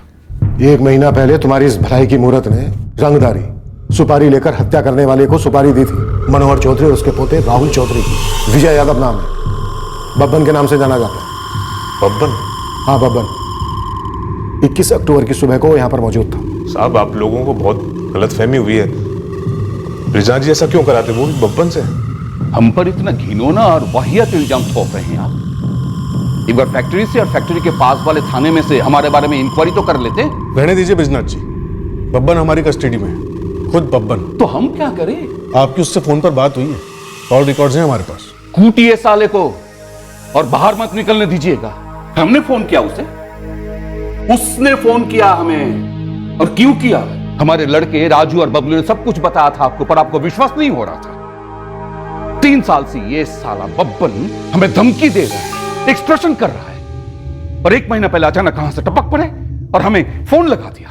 आवाज सुन के तो लग रहा है कि पूरी तरह अभी बल जला नहीं है। तो बहुत छोटा है हमारी ताकत के लिए। ब्रिजनाथ जी, आपकी ताकत को किसी की नजर ना लगे, पर सोचिए कि अगर आप हमारी रंगदारी नहीं देंगे तो बेकार में गोली वोली लग जाएगा नजर की जगह। तो हमें धमकी दे रहा है, तुझे लगता है कि हम तुझसे डर जाएंगे? 3 साल से यही धमकियां दे रहा है। अरे ब्रिजनाथ जी, 3 साल से रेट भी तो वही मांग रहे हैं। देखिए, राउंड फिगर में 15 लाख हमको दे दीजिए, आप भी टेंशन मुक्त हो जाएंगे, हमारा भी पेंशन का इंतजाम हो जाएगा। कैश नहीं तो कोनो दिक्कत नहीं, हम अकाउंट खोल रखे हैं ब्रिजनाथ जी। 3 साल से तू हमसे यही भीख मांग रहा है और हम भी तुझे 3 साल से मना किए जा रहे हैं। आज हमारी ये आखिरी बात है। आज के बाद तूने कभी गलती से भी हमको फोन किया ना, तो हम एक ऐसा फोन करेंगे कि जिंदगी भर के लिए तेरा अकाउंट जेल में खुल जाएगा और कुटाई अलग से। बोनस 3 साल में 2 बार हमने उसे अंदर करवाया था रंगदारी के जुर्म में, और 1 महीना पहले अचानक कहीं से टपक पड़े और हमें 2 बार फोन कर लिया, अचानक चुप हो गया। पता नहीं वो कहां से आया था, क्यों आया था, और हमारे मेहमानों पर। ये गलत बात है सर। एक तो बंदूक के नोक पे हमको उठा लाए हैं, ऊपर से हमारा गागल रख लिए। जब तक गागल नहीं मिलेगा कोनो बातचीत नहीं होगी, बता रहे हैं सर। जब तेरी ये आंखें ही नहीं रहेंगी तो गॉगल का क्या करेगा? हाँ, नाम बक दोनों के, चल दे। उन दोनों का नाम कहीं कॉलर पर लिखा है जो फाड़ रहे हैं। कॉलर छोड़िए, कॉलर छोड़िए, नहीं भागे जा रहे हैं, छोड़िए, बताते हैं। बात बता रहे हैं। एक का नाम है अपना धीरू प्रसाद, दूसरे का नाम है कीरू यादव, कृपाल यादव। कहां मिलेंगे दोनों? कहां मिलेंगे दोनों? एड्रेस थोड़ा मुश्किल है, नक्शा बना दें।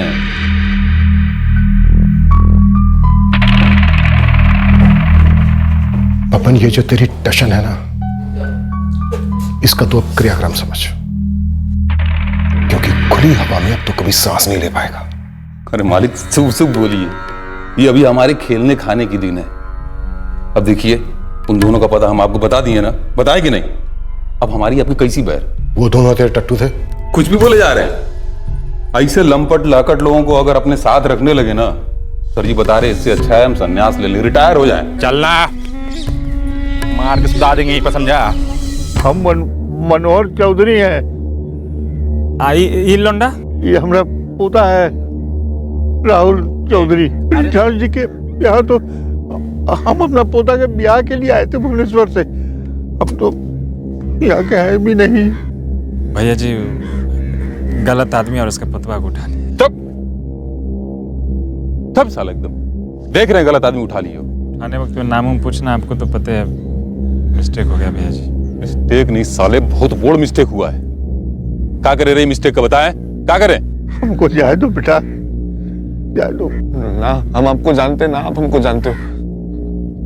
हमको प्लीज जाने दो। हम प्रॉमिस करते हैं हम किसी को कुछ नहीं बताएंगे। भैया जी, एक फोटो ब्रिजनाथ का भेज देते मोबाइल पे, हम हमेशा। और चप्पल साला मुंह लाल कर देंगे तुम्हारा। ये सब सोचने का टाइम नहीं है अभी। ये सोचो कि इसका करें क्या। ये बता रहे हैं सरकार, ये मिस्टेक हो गया हमसे, कोई इरादा नहीं था हमारा, खाली मिस्टेक हो गया। तो तू करसी गांव से गुजर रहा था ऐसे ही आए बाए, और तूने सोचा कि ब्रिजनाथ को टपका दूं? अरे नहीं, वो हम उतरे थे खाना खाने के लिए ढाबे पे, पेट में चूहा दौड़ रहा था और दिमाग में कीड़ा। दिमाग का कीड़ा बोला कि ब्रिजनाथ तुमको 3 साल से मात दिया जा रहा है, हमारे रंगदारी का तमाशा बना के रख दिया था। इसीलिए सोचे सरकार कि इसको इस बार किस्सा ही खत्म कर देते हैं। इसीलिए बुढ़वा को उठाएं कि ओका लड़का राकेश फिर हमको रंगदारी देते वक्त कभी हीरो ना बने। बस ये सब सोच के हम प्लान बनाए थे, वैसा कोई इरादा नहीं था हमारा। अरे सब तो बता दिया, अब काहे मार रहे हैं? मिस्टेक हमसे भी हो जाता है कभी कभी, जो तेरे जैसे बेरहम क्रिमिनल जानवरों की बेल हो जाती है। लेकिन इस बार नहीं, तू जेल के अंदर ही मरेगा, ये मेरा वादा है तुझसे।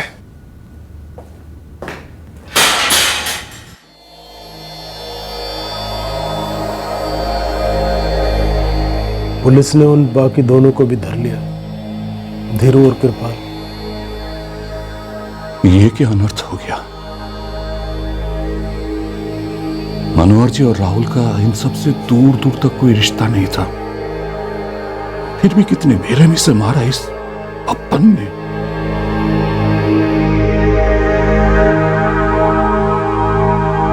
बब्बन और उसके दोनों साथियों की गिरफ्तारी से हमने इस केस को क्लोज तो कर दिया, पर ये दोनों मर्डर्स इतने बेमतलब के थे।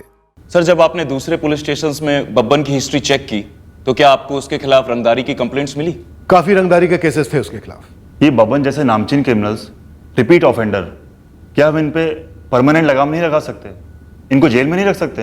करेक्ट। Broken window theory.